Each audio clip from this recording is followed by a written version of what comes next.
So depositions. Videotape your own depositions. There's no certification needed. I buy a little camera, I have a little tripod, I have a little microphone, I videotape many depositions. I videotape a lot of defense depositions, the key depositions, not the nuancy stuff. And then what I do for trial is I typically videotape all my doctors, and then I'll get the E-Tran and I send it to Midwest Litigation the week before trial and I have them sync it together. I had a computer program, we tried to do it ourselves, it didn't really work very well. So they do it pretty cheaply, and I'm sure there's other organizations that do it pretty cheaply.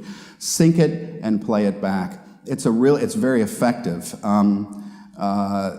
Don't play your videos after lunch, everybody knows that, right? And you learn about yourself a lot. If you watch your videos later, you get rid of the ums, the well yeses, the little nuancy stuff that you say, especially if you ever sat and played a videotape of yourself at a trial. You sit there and go, oh man, I can't believe I did that. So you learn about yourself a lot too and how to cut some of that stuff out. And you can charge, if you're on the plaintiff side or the defense side, you can charge a little bit for that deposition. My clients probably pay 1/10 of the price of a videographer. Unfortunately for the videographers, I haven't hired one in a long time. Who can attend a deposition? Anyone, I think. I've had this come up a bunch of times. I've had people attending depositions. We've argued it in court. I used to think that it can only be a party and that kind of stuff. There's really a lack of authority on that, and I've had some people attending depositions. Sometimes I have my clients attend the defendant's depositions, especially like a med mal or some other cases. It can be very informative and can teach them that. Teach them things about the case. Form objections. Call out the other side on a form objection. A lot of people just let them make form objections. Sometimes I do call people out. What is that form objection? It really isn't anything. You're just trying to interrupt me. And that happens all the time. This was one example where the form objection was nothing. And then it gets them to shut up and people don't do it a lot. And then the other thing is, for the combative lawyer in a deposition, people talk about this a lot. So how do you deal with that interrupting lawyer? Well, you turn to them and you address them every time. You're answering the question. You're just trying to instruct your client to answer it. You're trying to tell your client what to say. This is against the rules. Don't do that. And you keep doing that so you create that clear record. You turn to you let the lawyer do the objection, then you turn to the client and say, are you going to say what your lawyer just told you? And you just call it on the BS that it is. And you do that for a while, and typically they'll stop and shut up after a while because they don't know that you're going to call them on that. If you don't call them on it, they'll keep abusing it. But if they keep abusing it in light of your constant identification of what they're doing, then you create your record, stop the deposition, do a motion to terminate or eliminate it, go and see the judge. That's a balancing act because judges don't like to hear that stuff. They don't want to deal with that, right? So that really is a balancing act. I've gone in and thought I was totally on board, and I've had judges say, nope, shut up, go back and finish the depo.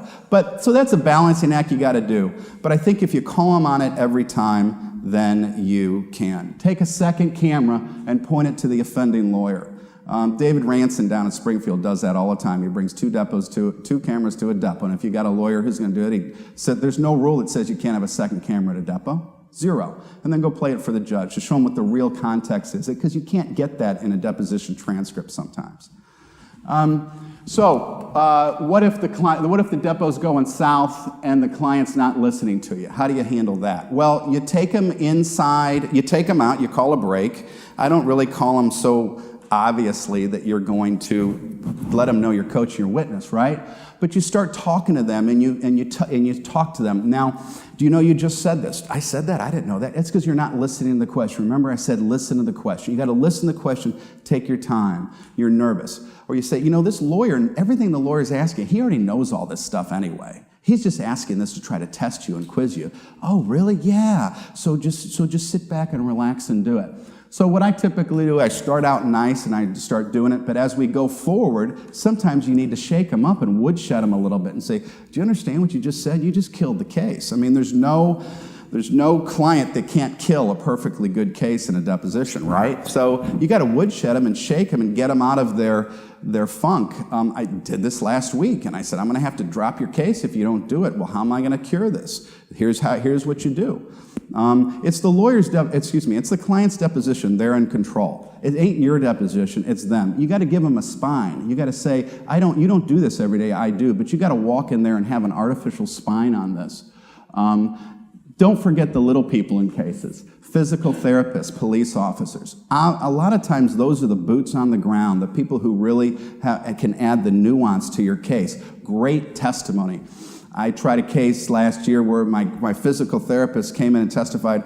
My guy did not miss one of 52 physical therapy visits. He worked hard to get himself back together. It really is good. It can be a double-edged sword because defense lawyers love to sit in the physical therapy records and read all the times the person came in and said they were fine. So you got to talk to the physical therapist about how there's an ebb and flow in recovery. Some days they're good, sometimes they're bad. And then the physical therapy depositions often devolve into the defense lawyers reading records where it's a 1 out of 10 and you're reading records a 9 out of 10. But you got to talk about that, and then as the plaintiff, then you take that in the future, because that's the nature of a small soft tissue injury, is that they get better and worse over the time, and that's their life.